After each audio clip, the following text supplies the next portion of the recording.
función como tal, o bueno, la dirección de la función del corazón. ¿Vale? Entonces, primero vamos a ver el esqueleto fibroso.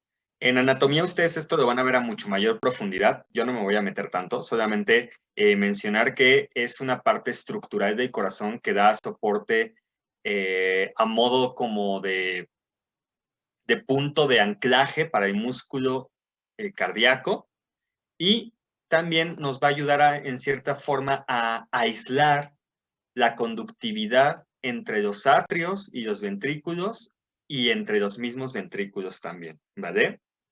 Da sostén a las válvulas y a las valvas de estas válvulas, ¿de acuerdo? Y pues va a ayudar a mantener al corazón o a los componentes cardíacos situados en su lugar, ¿vale? ¿Quiénes forman el esqueleto cardíaco? Pues lo forman el trígono o los trígonos fibrosos, dependiendo de las bibliografías que lean, pero en general se menciona como uno, ese trígono fibroso. El tabique membranoso, no es cierto. Sí, el tabique membranoso, perdón, interventricular. Las cuerdas tendinosas que están asociadas a las valvas de las válvulas, sobre todo atrioventriculares, pero también las semilunares de las válvulas ventrículo-arteriales, las válvulas cardíacas como tal, y los anillos fibrosos que van a estar sosteniendo a estas válvulas en su sitio, ¿vale? En cuanto a las válvulas cardíacas, que es como lo más especial que tenemos en cuanto a la histología dentro de este esqueleto fibroso, pues hay bibliografías que nos mencionan que cada una de las válvulas cardíacas o de las valvas de las válvulas cardíacas van a estar formadas por estos tres elementos. Una capa esponjosa que va a estar formada por tejido conjuntivo, laxo y que tiene bastantes fibras elásticas, y que esta se va a encontrar sobre todo hacia la cara auricular o hacia la cara vascular en el caso de las válvulas semilunares o válvulas ventrículo-arteriales, ¿vale? Después tenemos una capa de tejido conjuntivo que está formada, o bueno, que se denomina fibrosa y que está formada por un tejido conjuntivo que es más denso, es bastante irregular y que va a estar formando el núcleo de nuestras válvulas como tal, de nuestras valvas o láminas valvulares. Y finalmente tenemos a la capa ventricular, que pues obviamente va a estar hacia la parte de la luz del ventrículo y que va a estar formada por tejido conjuntivo denso, pero que aquí va a tener nuevamente fibras elásticas de forma abundante. Tanto en su superficie esponjosa como en su superficie ventricular, las válvulas van a estar revestidas por endotelio, ¿de acuerdo? Recuerden que no existe o no va a haber una porción de mi cuerpo que esté en contacto con el tejido sanguíneo que no esté revestida por endotelio. Porque en el momento en que nosotros lesionamos o quitamos ese endotelio, empiezan a echarse a andar los procesos de la coagulación para tratar de reparar o de frenar la lesión que se está produciendo en ese sitio.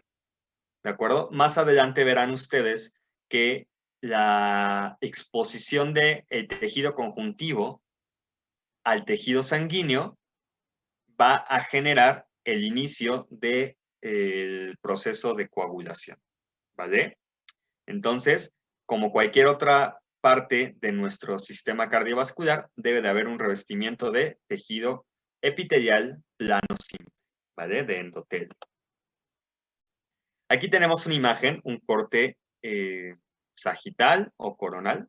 La verdad es que no me ubico aquí, pero está viendo el corazón en su sentido longitudinal, ¿vale? Tenemos en la parte de arriba la pared atrial y en la parte de abajo la pared ventricular, ¿de acuerdo? Aquí tenemos esto que sobresale o que sobresalta más, es el miocardio. Y ya sabemos, ¿no? La diferencia entre el miocardio de nuestros atrios, que es más delgado, y el de los ventrículos, que es más, pues, abundante o más ancho, ¿no? Entre ellos vamos a tener esta estructura que es la válvula, ¿vale? Esta es una valva de la válvula. En el caso de que fuese las cavidades izquierdas, pues sería la válvula mitral, y en el caso de que fuesen las cavidades derechas, sería la válvula tricuspide, ¿de acuerdo? Entonces, esta valva va a tener en su parte más superficial su capa esponjosa, después la capa fibrosa y finalmente la capa ventricular aquí abajo. Y toda la superficie, tanto ventricular como atrial, va a estar revestida por endotelio que se continúa de la capa íntima o de la capa endocárdica de nuestros atrios y que se continúa hacia nuestros ventrículos, ¿de acuerdo? Aquí hay otro corte donde podemos observar igualmente el tejido o la porción del atrio y la porción ventricular. Y aquí tenemos una valva de esta válvula que se encuentra entre ambas estructuras, ¿vale?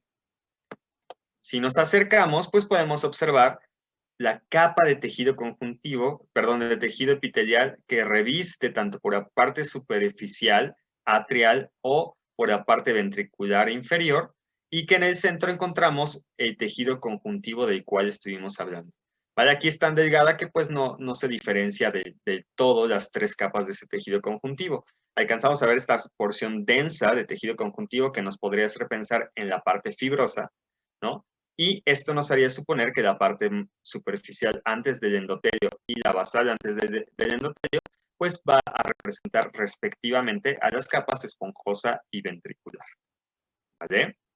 Cuando nosotros observamos a través de esta imagen de tejido, perdón, de microscopio electrónico de barrido, podemos observar a esta válvula mitral en su parte inferior, en donde se unen estos haces o estos, pues sí, haces de fibras de colágena que están representando las cuerdas tendinosas que van a ustedes a estudiar en anatomía y luego en fisiología para poder entender cómo estas proporcionan un mecanismo de seguridad para evitar que las válvulas se abran en el sentido opuesto al que deben de hacerlo y evitar así el reflujo sanguíneo desde las cavidades ventriculares hacia las aurículas, hacia los atrios, o desde las arterias aorta y tronco pulmonar hacia los ventrículos, ¿vale?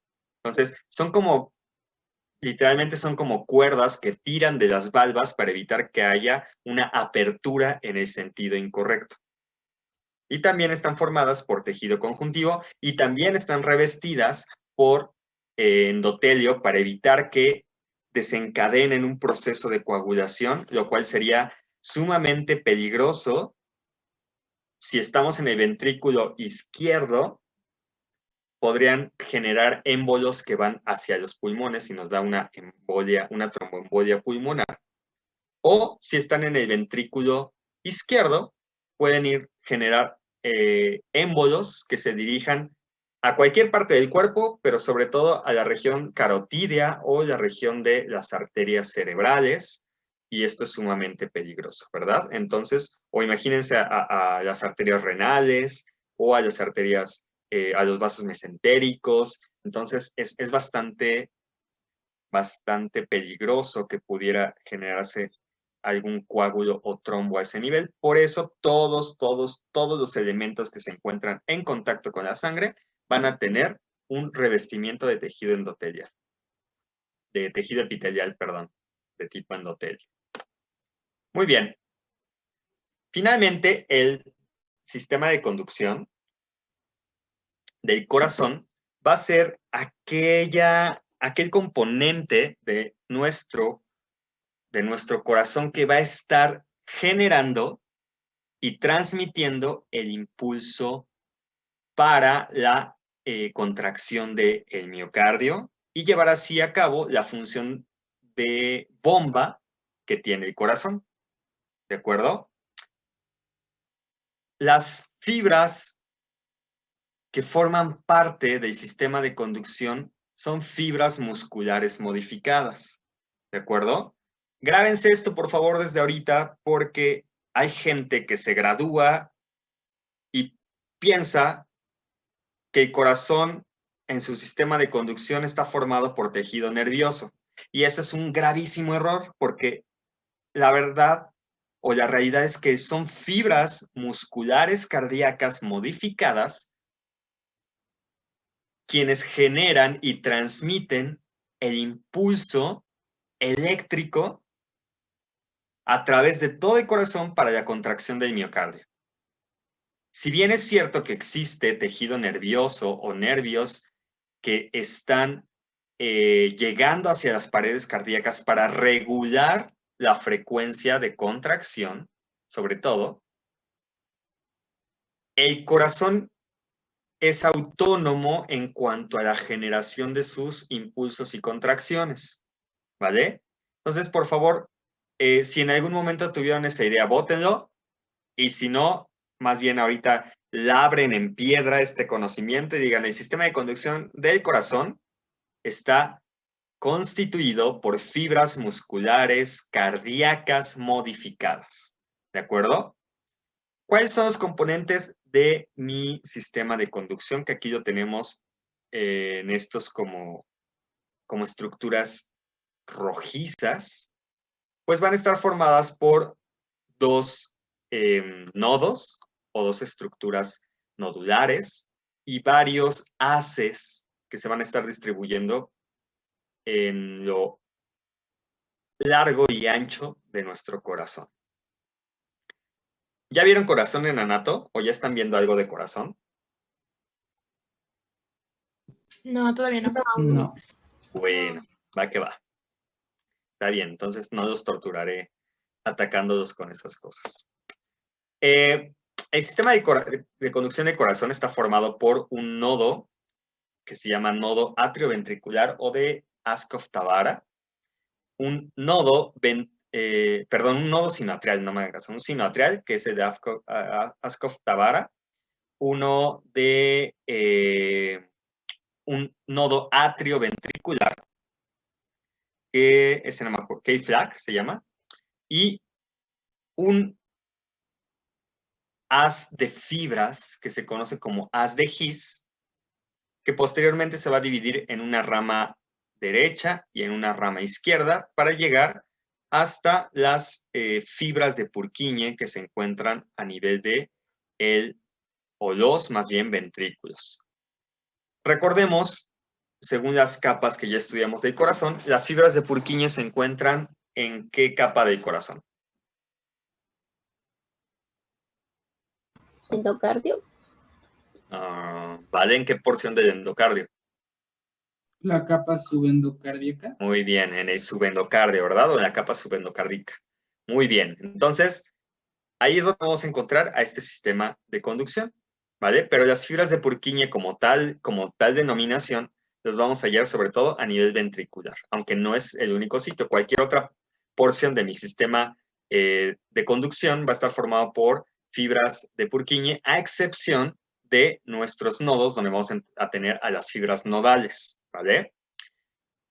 Estos nodos, estos componentes del sistema de conducción, ustedes van a ver más adelante en anatomía cómo es que se da la conducción desde el nodo sinoatrial hasta el nodo atrioventricular a través de estos tres haces, anterior, posterior y lateral, si no estoy mal, o de Beckenbach, Torelli, no me acuerdo el otro, ¿cómo se llama? Bachmann se llaman, ¿vale? Estos tres haces van a estar transmitiendo el impulso desde nuestro nodo SA hasta nuestro nodo AB, atrioventricular, y este va a transmitirlo con algo de retraso desde aquí a través de nuestro haz de His y de aquí hacia sus ramas derecha e izquierda para finalmente llegar hasta nuestras fibras de Purkinje en los ventrículos.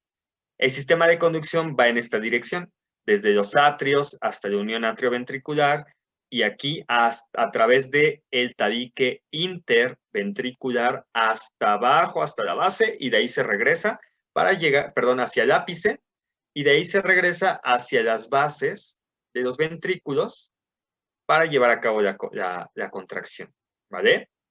Eso es importante, el corazón no se contrae de arriba hacia abajo, sino que realmente se contrae de los atrios y luego la contracción en los ventrículos viene desde abajo hacia arriba, ¿de acuerdo? Para que pueda llevar a cabo su función. En este cuadro nos está indicando la frecuencia de descarga o de estimulación que está teniendo cada una de las porciones del sistema de conducción. A nivel del nodo atrioventricular, vamos a tener una frecuencia de descarga de más o menos entre 60 a 100 latidos por minuto, ¿vale? Es por eso que este se conoce como el marcapasos del corazón, porque él es el que va a estar regulando que la frecuencia cardíaca o la frecuencia de latidos cardíacos sea la adecuada. Esa es la frecuencia normal de un corazón sano, entre 60 a 100 latidos por minuto en un estado de reposo. Ustedes saben, y de forma empírica, cuando se agitan, hacen ejercicio, se asustan, pues obviamente viene una aceleración de la frecuencia cardíaca. Pero en condiciones habituales, la mayor parte del tiempo tu frecuencia se encuentra entre 60 a 100 latidos por minuto y eso está dado gracias a la frecuencia de descarga de este nodo sinoauricular o sinoatrial, más bien.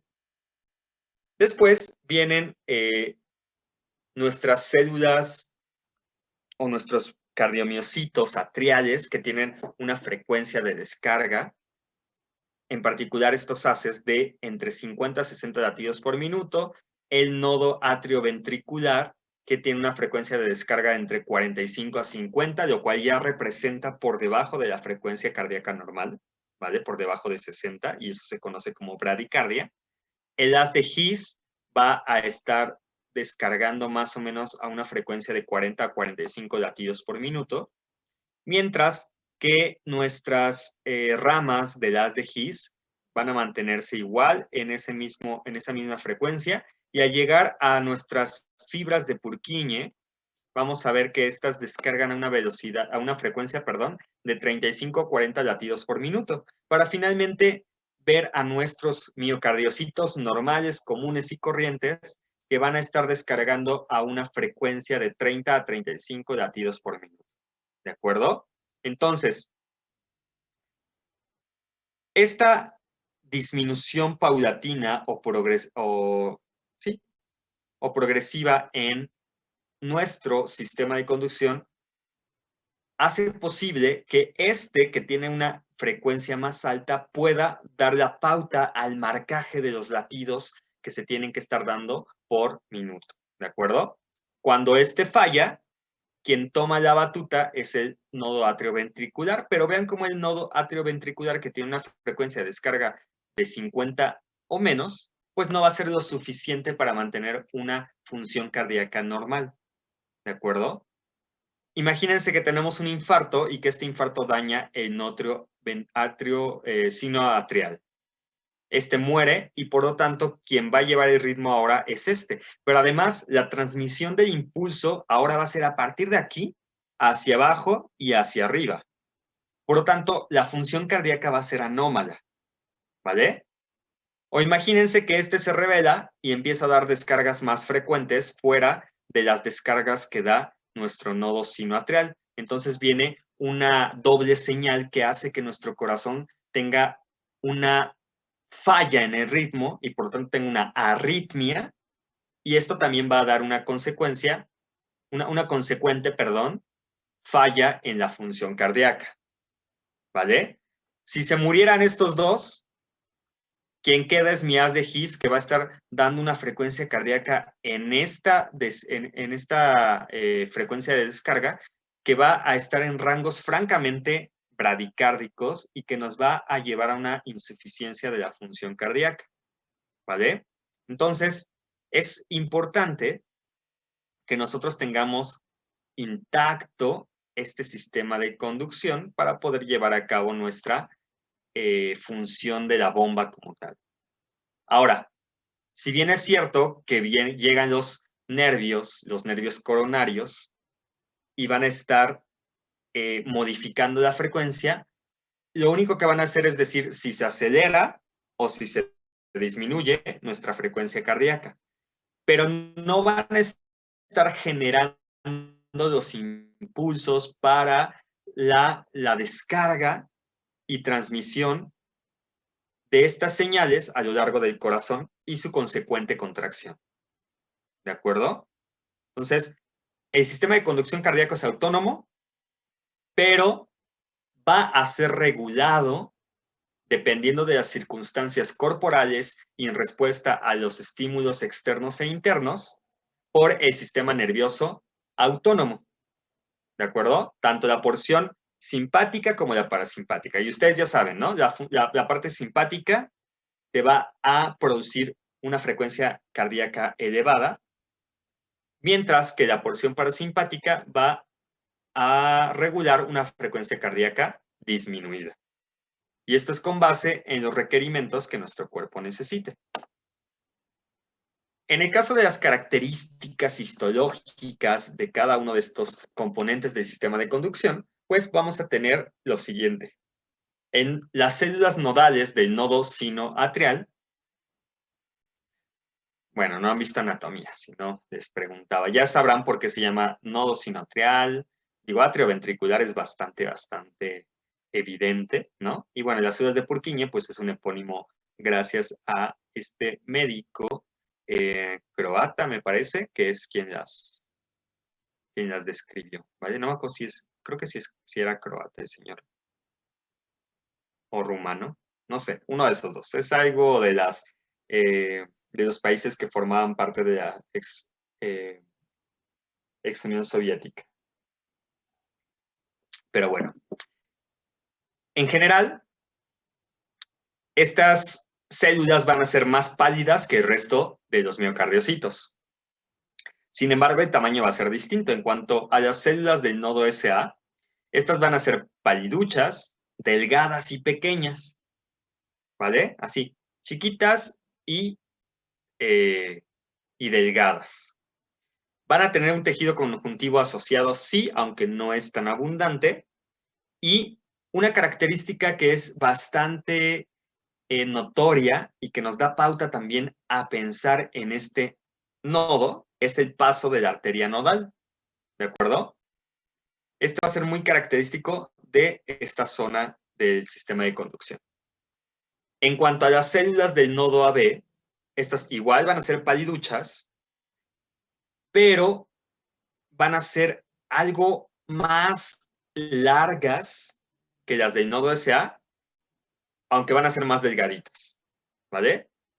Entonces, flacas estilizadas.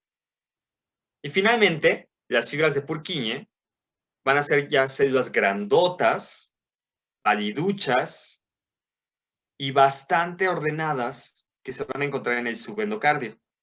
Y estas no van a tener un tejido conjuntivo como tal asociados. Van a estar inmersas entre el tejido conjuntivo que forma parte del subendocardio, pero no van a tener una cantidad de tejido conjuntivo como las que hallamos, sobre todo en el nodo AB, porque esta se va a asociar con el esqueleto fibroso a nivel de las cercanías a la válvula atrioventricular, ¿vale? Entonces, eso va a ser algo que nos va a dar la pauta a pensar, sobre todo en el nodo AB, la abundancia de tejido conjuntivo y denso y regular, a diferencia, por ejemplo, de las fibras del nodo SA, donde no va a haber tanto tejido conjuntivo, pero bueno, aquí puede encontrar una arteria, ¿vale?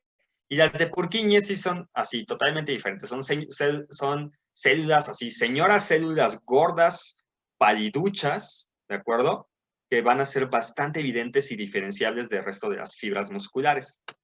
Vamos a ver algunas imágenes. Vean, aquí tengo mi miocardio, aquí tengo tejido conjuntivo, que voy a inferir que es del esqueleto fibroso, y esta zona triangular, que se ve más paliducha, pues es la que va a formar el nodo atrioventricular.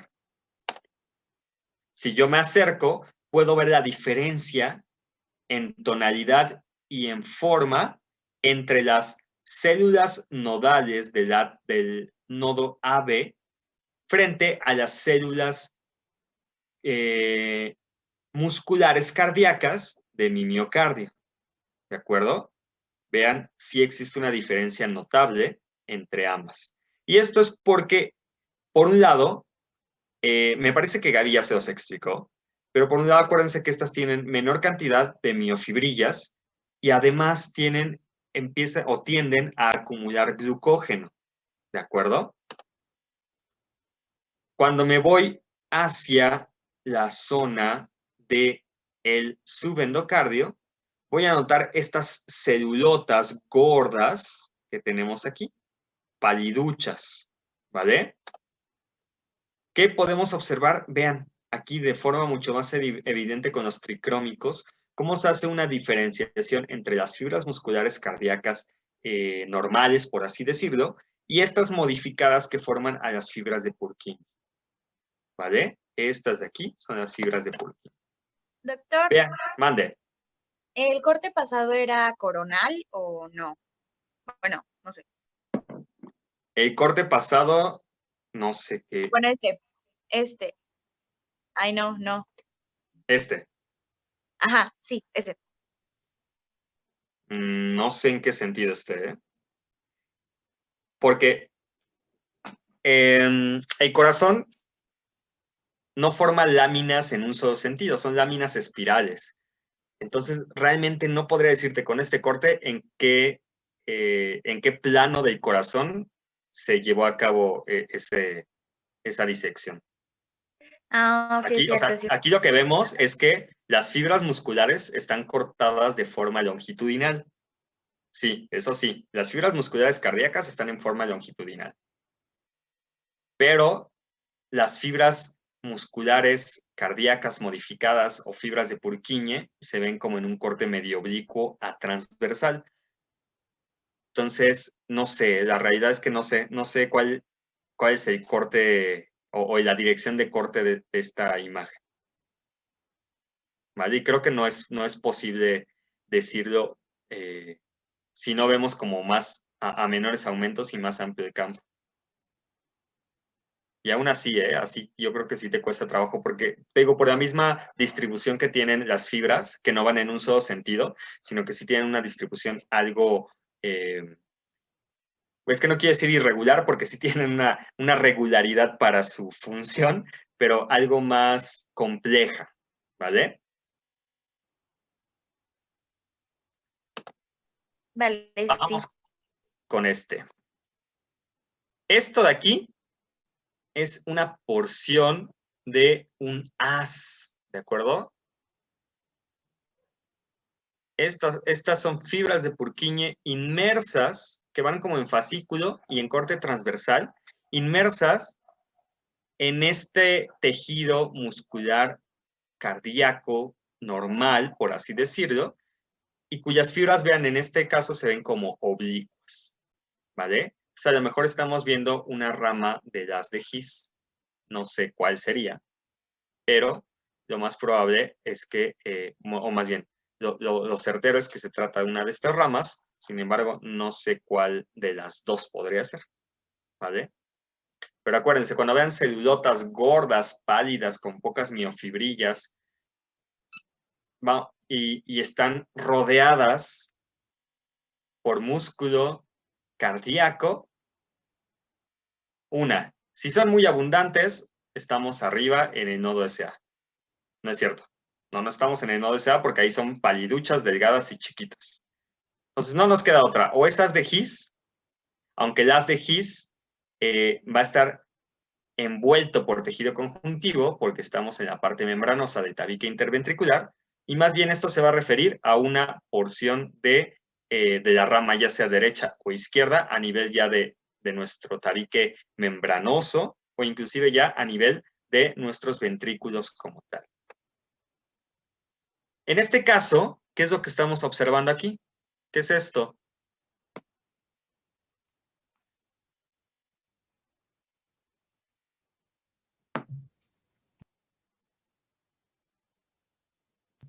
¿No es colágena? No.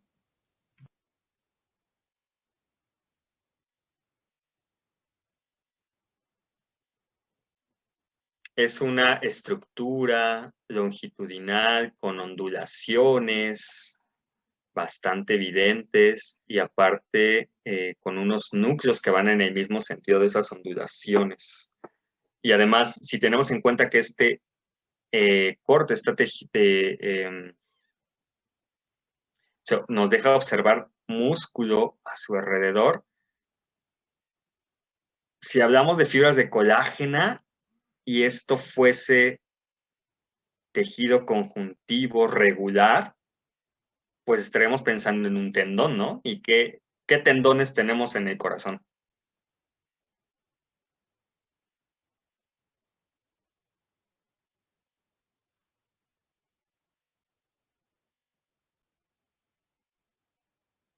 Pues ninguno, ¿verdad? No, no es tejido conjuntivo. ¿Qué es? Es un nervio, ¿vale? Ese es un nervio y los núcleos que vemos ahí son células de Schwann. Estos nervios, este es un nervio coronario, ¿de acuerdo? O una rama de los nervios coronarios que va a estar, pues, llevando esta función de regulación de la frecuencia cardíaca. ¿Va que va? Muy bien.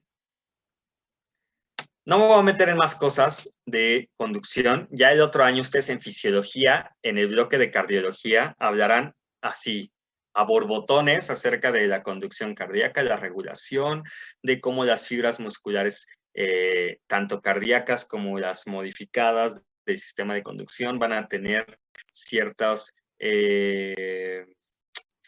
pues cierta frecuencia de descarga y esto es secundario gracias a que poseen diversos canales iónicos y que sus potenciales de acción, cómo se desempeñan y el ciclo cardíaco, la diástole y la sístole de los atrios y de los ventrículos, los volúmenes que se manejan, las presiones y van a hablar de las características de la contractilidad, el inotropismo, el barotropismo y todo este rollo del que no voy a hablar ahorita, ¿vale?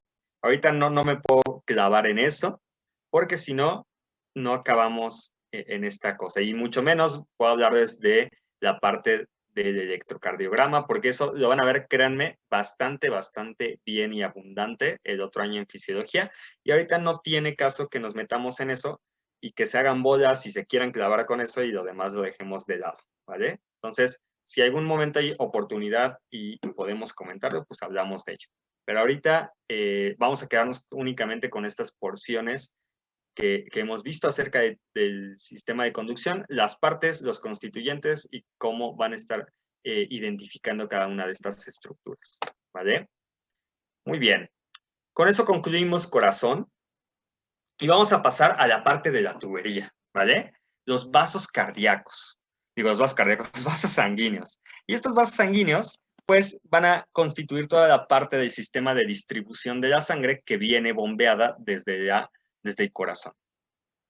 Ustedes espero que hayan pues entendido ya desde pues periodos académicos previos que nuestro sistema de vasos sanguíneos que están formando este ciclo de inicio en el corazón y término en el mismo, pues que está conformado por estos tres tipos de vasos.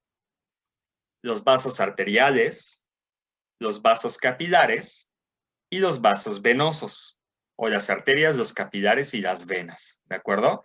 Esto va a ser un constante ciclo por donde va a estar circulando la sangre que emerge del corazón, se distribuye por las arterias, llega a la microvasculatura por los capilares, lleva a cabo el intercambio tanto de gases como de nutrimentos, y luego es llevado nuevamente hasta el corazón a través de las venas para que pueda ser oxigenado a través de la circulación menor de la cual ya hablamos, y de nuevo ingresar a la circulación mayor y empezar otra vez este ciclo de arterias, capilares, venas. ¿De acuerdo? Cada uno de estos vasos tiene sus características particulares, pero todos ellos van a tener características generales, comunes. Estas características son, bueno, casi todos ellos, porque la realidad es que no todos tienen todas estas capas, pero en general los vamos a ver así. Tanto los vasos arteriales como venosos van a estar constituidos por 3 túnicas o 3 capas. De adentro hacia afuera está la túnica íntima, posteriormente viene la túnica media, y la porción o la capa más externa es la túnica adventicia. ¿De acuerdo? Solamente los capilares van a carecer de estas capas y se van a reducir prácticamente a la íntima. Pero en general, las venas y las arterias van a tener las 3 capas, aunque sea una embarradita de cualquiera de ellas. ¿Vale? Muy bien. Yéndonos de forma un poco más profunda, pues cada una de estas capas va a tener sus características peculiares. En el caso de la túnica íntima, va a estar formada por una capa de tejido epitelial plano simple, que se conoce como endotelio, debajo del cual vamos a tener una pues, membrana basal, obviamente, como cualquier otro tejido epitelial, ¿vale? Y tejido conjuntivo que va a estar asociado a esta región. Algunos libros lo mencionan como el tejido subendotelial o el espacio o la capa subendotelial, ¿vale? Debajo de este subendotelio vamos a tener a nuestra capa media o túnica media, que va a estar conformada en su gran mayoría por células musculares lisas y fibras elásticas. Estas características van a variar dependiendo del tipo de vaso que estemos observando. Y posteriormente va a estar nuestra capa más externa, que es la túnica adventicia, que va a estar formada en su mayoría por tejido conjuntivo denso y regular, con distribución diversa de colágeno y fibras elásticas, y que va a contener o puede contener fibras musculares lisas también, ¿de acuerdo? Entre las 3 capas va a haber 2 estructuras a modo de láminas, que se van a conocer como la membrana o lámina elástica interna y la membrana o lámina elástica externa. Estas láminas son láminas fenestradas o con agujeros que van a recordar como rebanadas de queso gruyère o de queso, no sé, hadachi o cualquiera de esos quesos maduros con hoyos, ¿vale? Y esas 2 láminas van a estar separando, por así decirlo, las 3 capas o las 3 túnicas que ya mencionamos. No son las únicas láminas elásticas, y lo vamos a ver más adelante, pero estas son como las más características que vamos a poder identificar, y no siempre en todos nuestros vasos. También es importante mencionar que a nivel sobre todo de la íntima, perdón, de la adventicia, vamos a poder encontrar la presencia de vasos más pequeños dentro de esta pared vascular, que se conoce como vasa vasorum, y algunas fibras nerviosas del sistema autónomo que van a estar regulando el calibre de la luz al propiciar la dilatación o la contracción de las fibras musculares, la relajación. También las fibras como nervivas. Que vamos a estar observando tiene estas capas, como ya se los dije, pero con sus modificaciones. Dentro de las arterias se van a poder clasificar en 3 tipos en general, dependiendo de estas características que vamos a estar mencionando. Estas arterias van a clasificarse en arterias elásticas, arterias musculares y arteriolas, ¿vale? Las arterias elásticas van a ser aquellas que van a emerger directamente del corazón y que van a tener una característica bastante importante en su pared media, sobre todo. La íntima va a ser como cualquier otra íntima, formada por endotelio, ¿vale? Y su membrana basal, obviamente. Por debajo, el subendotelio va a tener las características de cualquier otro subendotelio, tejido conjuntivo laxo, puede contener ahí algunos linfocitos, algunos macrófagos, fibroblastos, ¿vale? Fibras de tejido, fibras elásticas por ahí dispersas, y va a encontrarse la presencia de la lámina elástica limitante interna, esa lámina que les mencioné previamente, ¿vale? Entonces ahí tenemos, sí tenemos una presencia de esta lámina elástica limitante interna. Por fuera de esta capa o túnica íntima vamos a tener a la túnica media, y en esta túnica media vamos a encontrar, si bien a las fibras musculares lisas que ya mencionamos, en estas arterias en particular vamos a encontrar láminas elásticas al por mayor. Es como si fuese un sándwich en donde ustedes ponen su lámina elástica limitante interna y luego encima un embarrado de leiomiocitos, ¿vale? Como si fuera jamón. Y luego le ponen otra membrana elástica, otra capa de leiomiocitos, otra lámina elástica, otra leiomiocitos, otra elástica, otra leiomiocitos, y así nos vamos, ¿vale? Puede contener hasta unas 40 láminas elásticas entre las capas de leiomiocitos. Finalmente, la adventicia va a estar constituida igual, va a tener una separación con la media a través de una lámina elástica limitante externa, va a tener gran cantidad de colágena, sobre todo de tipo 2, y vamos a encontrar en ella vasa vasorum y nerva vasorum, ¿vale? Aquí hay un esquema donde nos representa estas láminas, estas arterias elásticas, que van a tener un diámetro aproximado de 1 a 10 milímetros o más, ¿vale? Podemos llegar a tener la aorta, ¿cuánto mide de diámetro más o menos?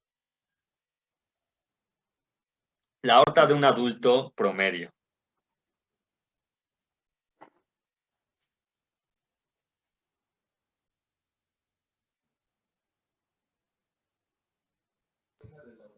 ¿3 centímetros? Un poquito menos, pero ahí se va. Como entre 2 a 2.5 centímetros de diámetro, ¿vale? O sea, es un vasote, la verdad es que está bastante grande. Y esta va a ser el ejemplo más relevante de las arterias elásticas, ¿vale? Como se fijan en este esquema, tenemos nuestro endotelio, ¿no? Y por debajo tenemos a todas nuestras láminas elásticas entre las fibras de tejido muscular liso que encontramos formando parte de esta túnica media, ¿vale? Doctor, Mande, ¿qué pasó? ¿dijo de 1 a 10 milímetros de radio o de diámetro? No, de diámetro. Ah, vale. Gracias. No, ¿de qué? Va que va. Estas arterias van a contener una gran cantidad de láminas elásticas. ¿Para qué? ¿Para qué se imaginan que tengo tanta cantidad aquí de láminas elásticas? ¿Cuál es la razón? Para que puedan estirarse por el paso de la sangre. ¿Vale? Pero ¿por qué no todas las arterias tienen estas características? Porque las elásticas están afuera del corazón y reciben el bombeo más fuerte, ¿no? Vale, reciben el fregadazo, ¿verdad? De la eyección sanguínea desde el ventrículo derecho, digo izquierdo. Y ya vimos, bueno, derecho en el caso de las pulmonares, pues sí. Pero ya vimos que los ventrículos tienen una gran musculatura y que por lo tanto su fuerza de eyección es bastante potente. Si mis arterias elásticas no se encontraran en esta localización, y no tuvieran esta característica de fibras elásticas abundantes, pues se reventarían ante la presión que ejercería la sangre eyectada desde los ventrículos. Entonces, perfecto, esa es la razón principal por la que tenemos esta característica en esas arterias. ¿Quiénes son? La aorta, ¿de acuerdo? En todas sus porciones, el tronco brachiocefálico, el tronco pulmonar, y las carótidas comunes y las ilíacas comunes, ¿vale? Estas son quienes van a tener o van a pertenecer al grupo de arterias elásticas o de... ¿Qué otro nombre reciben?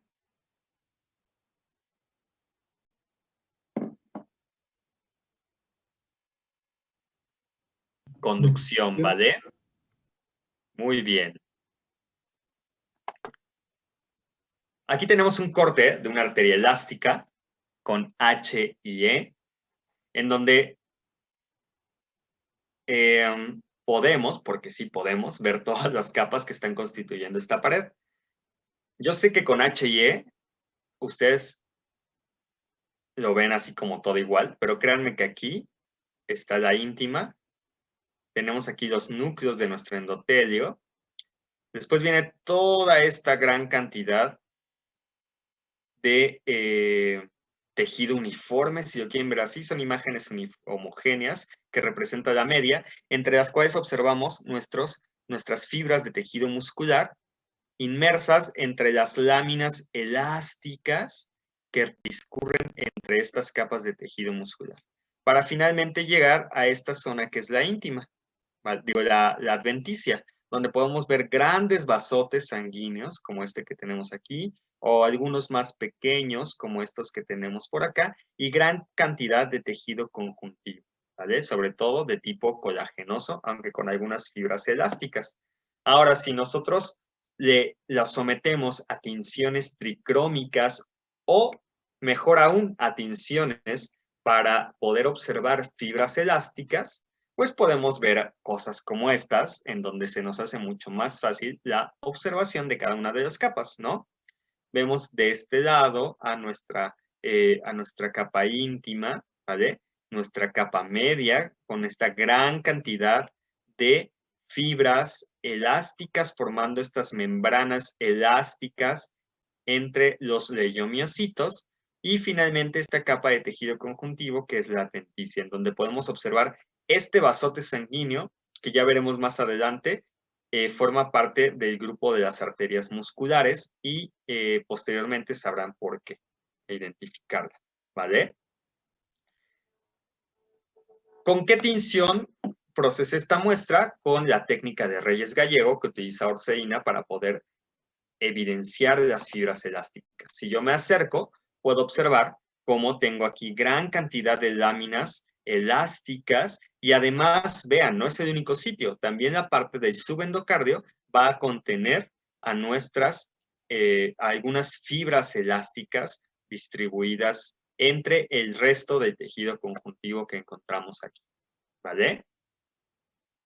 Esta otra arteria elástica, en este caso teñida con, me parece que es confusina confusina aldehído, podemos observar todas estas líneas contorneadas en azul más oscuro que están representando a las láminas elásticas que se encuentran en la capa media de esta arteria elástica, ¿vale? Son imágenes bastante características de este tipo de arterias. Cuando vean una gran cantidad de láminas elásticas contorneadas en toda la extensión de la capa media de este vaso, pues vamos a hablar de arterias elásticas. Me acerco y veo aquí, vean, esto de aquí es la capa íntima, ¿vale? El endotelio está aquí, planito. Después viene esta que sería la lámina limitante, la lámina elástica limitante interna, que van a decir, güey, ¿y cómo la diferencia de las demás? Pues porque es la más próxima hacia la íntima. O sea, no hay otra, ¿vale? Así la vamos a diferenciar. Y la que está más externa, que no se ve aquí, sería la lámina elástica limitante externa. Entonces, realmente son constituyentes bastante, o sea, están formadas prácticamente de la misma forma. Y entonces, todas las demás láminas elásticas se van a encontrar distribuidas entre las fibras de tejido muscular liso. ¿No se ven aquí las fibras musculares lisas? Pues no es una tinción para eso, sino es para evidenciar las fibras elásticas. Además, estas fibras elásticas deben de tener perforaciones o fenestraciones. ¿Para qué? ¿Para qué creen que deba de tener fenestraciones?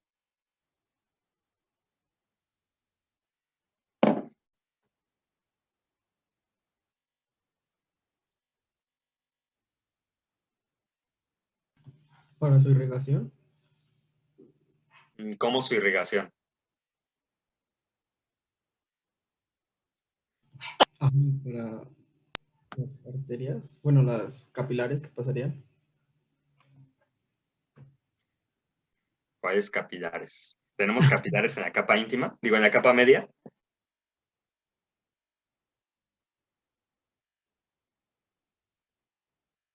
Ah, no. ¿Para qué queremos esos hoyos ahí? Ah, ya recordé. A ver. Es para... Que pueda respirar. Más o menos, pero no son pulmones. Y Es, tampoco son ¿El paso del mitocondrias. oxígeno? ¿Para qué qué? ¿El paso del oxígeno? ¿Desde dónde?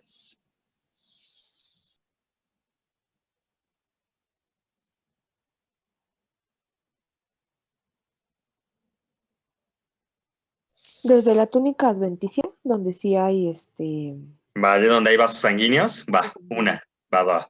Esa me late. Pero fíjate, esta es tan gorda, tan gruesa, que no va a llegar hasta las capas fundas.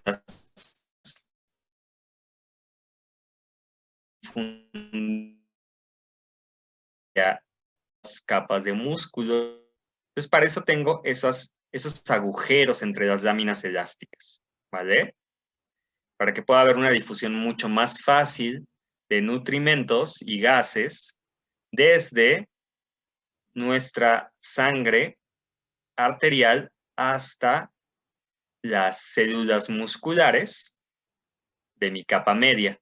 Las que están más externas se van a nutrir a través de los elementos transportados por los vasos que se encuentran en la capa adventicia, la vasa vasorum, ¿vale? Pero debe de haber un espacio para la difusión de estos nutrimentos y gases, si no, sería más difícil, no digo imposible, porque al final de cuentas pues pasan entre las moléculas, ¿verdad? Pero es mucho más difícil esta difusión si no hubiesen estos orificios o estas perforaciones, ¿vale? Pues sí, Fernando, la aorta, pues la excepción como tal, no, es que, o sea, te dicen que la medida es de más de 10 milímetros. O sea, que así va esa medida, ¿vale? Entonces, de más de 1 a 10 milímetros. Entonces, pues prácticamente, digo, sí, de más de 10 milímetros. Entonces, pues prácticamente, pues no la tomaríamos como excepción, sino que está cumpliendo esa regla de ser de más de 10 milímetros, ¿vale? Muy bien. Sigamos. Vean otra arteria elástica, donde yo sé que esto parece músculo liso, pero la realidad es que esto son fibras elásticas de las láminas elásticas y que están teñidos con esta técnica también de Reyes Gallego, donde se puede observar, gracias a la orceína, estas fibras elásticas, ¿vale? La íntima está hasta acá, planita, luego toda la media y finalmente la adventicia que se encuentra externa y que está formada por este tejido conjuntivo.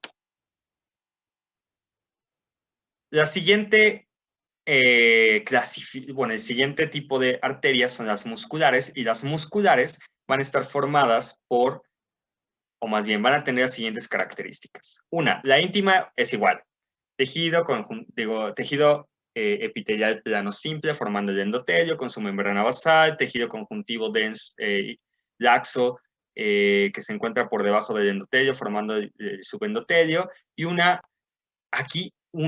lámina elástica limitante interna súper evidente, ¿vale? Es muy evidente esta lámina elástica limitante interna. En cuanto a la media, va a tener gran cantidad de leiomiocitos, hasta 40 capas, de 10 a 40 capas más o menos, ¿vale? Y va a tener fibras elásticas, no membranas, ¿vale? Va a tener fibras elásticas distribuidas entre los leiomiocitos. Aquí ya no tengo láminas elásticas, salvo la lámina elástica limitante interna y la lámina elástica limitante externa en las más grandes, ¿vale? También voy a contener, pues obviamente, colágena, fibras elásticas en mi adventicia y igual sigo permaneciendo con nuestra basa vasorum. Las fibras musculares son las fibras musculares, perdón. Las arterias musculares también van a ser conocidas como arterias de distribución. Y a diferencia de las fibras, de las arterias elásticas, las arterias musculares no van a estar hechas para resistir como tal esa presión que viene de la eyección cardíaca, porque al final de cuentas ya la sufrió. Nuestra aorta, sobre todo, recibe el flujo sanguíneo, se distiende y por la misma elasticidad de estas, aparte de resistir, permite que regresar a su forma o diámetro habitual impulse la sangre hacia el resto de mi árbol arterial.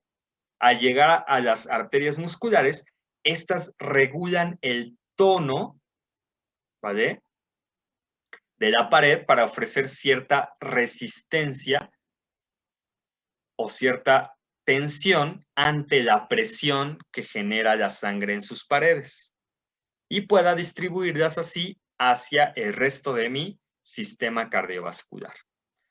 Ahora,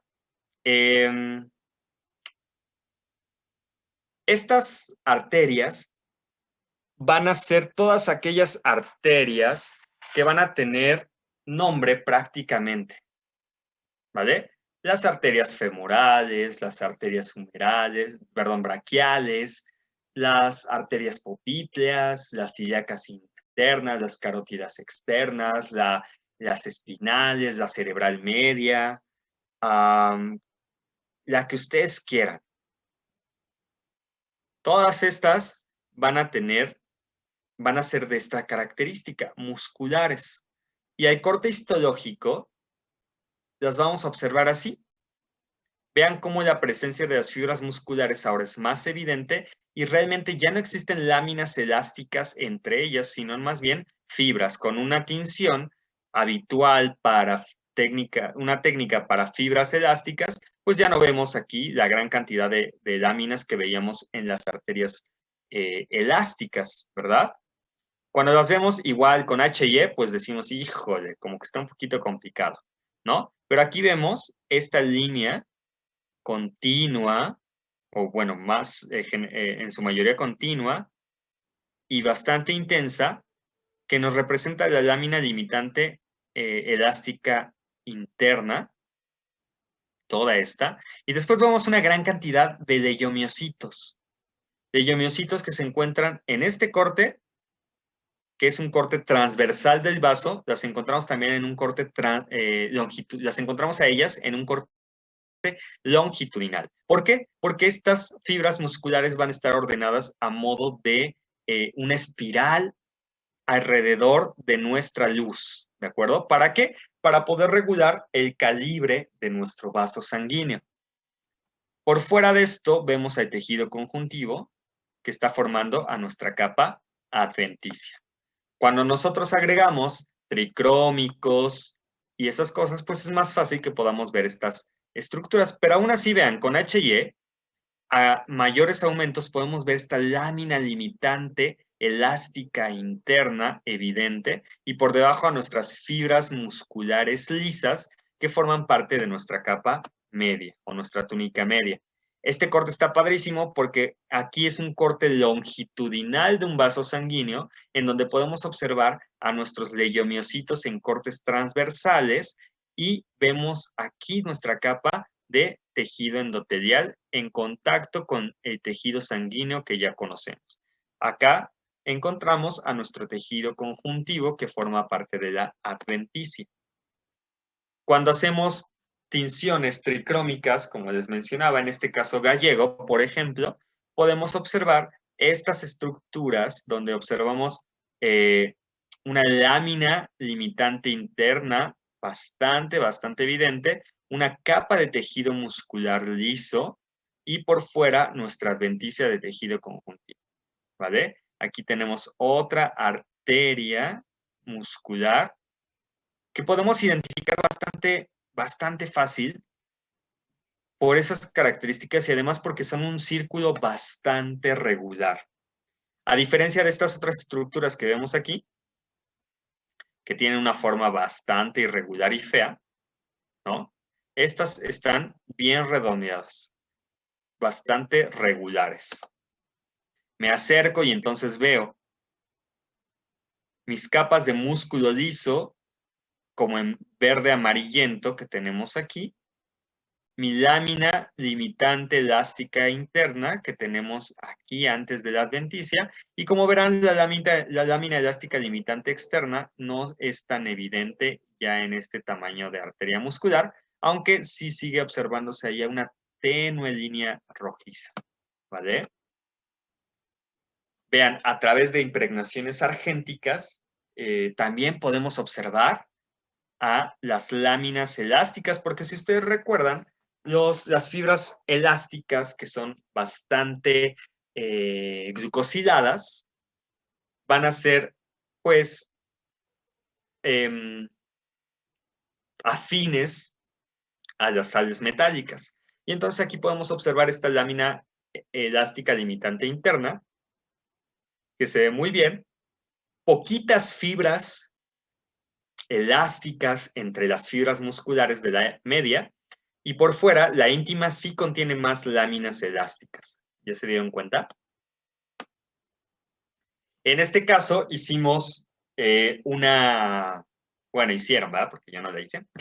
Hicieron una inmunofluorescencia ¿contra qué? ¿Qué creen que marcaron aquí? La lámina elástica limitante. Pues yo también veo acá afuera la limitante externa y veo algunas cositas aquí, entonces, pues no fue contra o sea, sí se ve. Si a lo que te refieres es que se ve, sí se ve, pero ¿con qué hice el marcaje? ¿Qué fue lo que busqué? ¿Contra qué fue la inmunofluorescencia en este caso?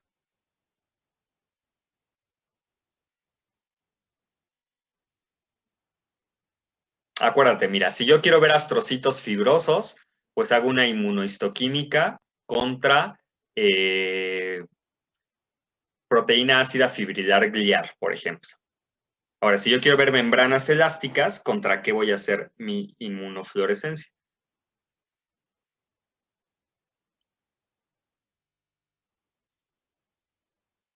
¿De qué se componen las membranas elásticas?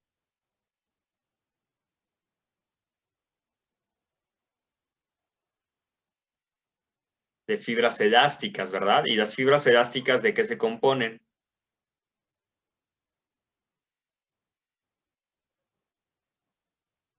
De colágeno tipo 3. Ah. ¿Quién dio tejido conjuntivo aquí? No me acuerdo, pero alguna de sus dos instructores está colapsando en este momento. Yo. Ali está a punto de suicidarse. Están formadas por elastina. Ah, no es cierto, tenía una elastina. ¿Verdad? Y por, ¿qué otra cosa? Perdóname, Eli. Fibrilina. Fibrilina tipo 1, ¿verdad? Muy bien, perfecto. Entonces, pude haber hecho el marcaje contra cualquiera de esas dos moléculas y poder obtener esta imagen, porque yo sé que está formando a las fibras elásticas y que las membranas elásticas están formadas por estas fibras elásticas, ¿vale? Entonces, eso sería, por ejemplo, el marcaje que se hizo en esta arteria. Y entonces digo, si veo aquí un resorte como todo contorneado, seguramente se trata de la lámina elástica limitante interna, y entonces se trata de una arteria muscular, porque no veo más láminas en las capas externas a esta, ¿vale? Y aquí veo como un esbozo de la lámina limitante elástica externa que se encuentra aquí, ¿vale? Entonces, pienso en este tipo de arterias. Con técnicas igual para la observación de fibras elásticas, ¿no? Como pura orseína, puedo observar aquí a mi lámina elástica limitante interna, que está por debajo de nuestra íntima, mi capa de fibras musculares con algunas fibras elásticas distribuidas, mi lámina elástica limitante externa y luego mi íntima, que sí contiene bastantes fibras, no láminas, fibras elásticas, ¿vale? Aquí hay una comparación entre una arteria elástica y una arteria muscular. Vean la gran cantidad de capas, de membranas elásticas entre las fibras musculares. Y vean aquí como hay muchas fibras musculares, pero no tenemos esas membranas elásticas. ¿Vale? Finalmente tenemos a las arteriolas. Y estas arteriolas,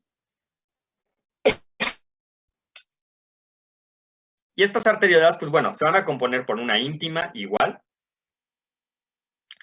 No cambia mucho, salvo que la lámina elástica limitante interna solo se va a encontrar en las arteriolas más grandes.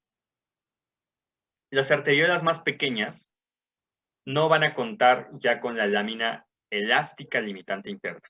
Su capa media está formada por fibras musculares, va a variar entre 1 a 3 o 4 capas de fibras musculares y va a contener fibras elásticas dispersas. En cuanto a la adventicia, no voy a tener una lámina limitante elástica externa y su adventicia generalmente va a ser escasa o nula, ya que estas arteriolas se van a encontrar ya inmersas en los tejidos y generalmente el tejido conjuntivo en el cual van a estar profundizando, pues va a ser las veces de la capa adventicia, ¿de acuerdo? ¿Cómo las observamos? Pues así, vasos de un calibre más pequeño, donde tenemos una capa media más delgada formada por solamente pocas capas de músculo liso, ¿de acuerdo? Vean cómo se forma. Aquí tenemos 1, 2, a lo mucho 3 capas de músculo liso formando esta arteriola. Y vean aquí como las células endoteliales son como menos planas en cuanto a su núcleo y se ve un poco más estas prominencias, ¿vale? Si observamos una arteriola a través de microscopia electrónica de transmisión, pues podemos ver a nuestras fibras de músculo liso formando estas 2 o 3 capas que tenemos aquí. Estos de aquí sería el endotelio, ¿vale? Las células endoteliales, estas las fibras musculares, y al final de cuentas la adventicia aquí pues ya no quedó tan evidente, o si está continua o confundida con el tejido conjuntivo en el cual se encuentra inmersa esta arteriola, ¿vale? Otra arteriola, tenemos una capa de músculo liso únicamente, solo una capa de músculo liso alrededor de nuestra célula endotelial, que sería esta, ¿vale? Es una arteriola muy pequeña. Ese es el endotelio, ¿vale? Nuestra célula endotelial o células endoteliales, porque son varias, son 3. Esas son nuestras células de músculo liso que están formando una capa alrededor de esa luz, ¿vale?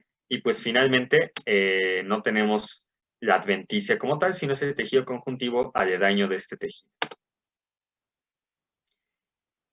En el mismo orden de ideas, vamos a hablar acerca de algo que se conoce como canales preferenciales, ¿vale? ¿Qué quiere decir? Que estas arteriolas van a estar dando ramificaciones o emitiendo ramificaciones de otras arteriolas que van a tener ya una capa discontinua de músculo liso, pero que en ciertas zonas y sobre todo donde está formando o emitiendo más bien a los capilares, va a tener una célula de músculo liso que va a estar rodeando a toda la luz de ese vaso emergente y que va a estar condicionando el flujo sanguíneo hacia esos vasos capilares. Este vaso con células musculares en una capa discontinua se va a conocer como metaarteriola. Y estas metaarteriolas van a contener esas fibras de músculo que les digo en las salientes de los vasos capilares emergentes que se conocen como esfínteres precapilares para poder hacer lo siguiente. Cuando yo necesito que más sangre esté corriendo a través de mi lecho capilar, de mis vasos capilares, pues voy a relajar estos esfínteres y permitir que la sangre circule entre todos los capilares. Pero cuando tengo una situación en la cual yo debo de limitar el flujo sanguíneo a los capilares y propiciar el paso de la sangre arterial hasta las venas de forma más rápida, pues contraigo estos esfínteres precapilares de las metaarteriolas y favorezco que a través de este canal principal o preferencial la sangre fluya mucho más rápidamente desde la arteriola hasta la vénula y evito el flujo a través de los capilares, reduciéndolo al mínimo, ¿vale?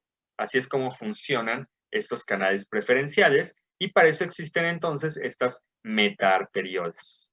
¿Va que va? ¿Dudas hasta aquí? Yo, profe, ¿le podría regresar un poquito a la diapositiva donde estaban las estructuras del arteriol que componían cada capa? Ujú. ¿Esa? Sí, esa. Ya. Muchas gracias. Vale. ¿Alguien más? ¿No? Bueno. ¿Qué hora es? Las 6:31. Bueno, un pequeño descansito, ¿vale? 10 minutos nada más, porque si no, ya nada nos queda 1 hora para todo lo demás. Gracias. Nos vemos ahorita Gracias. en 10 minutos, ¿va?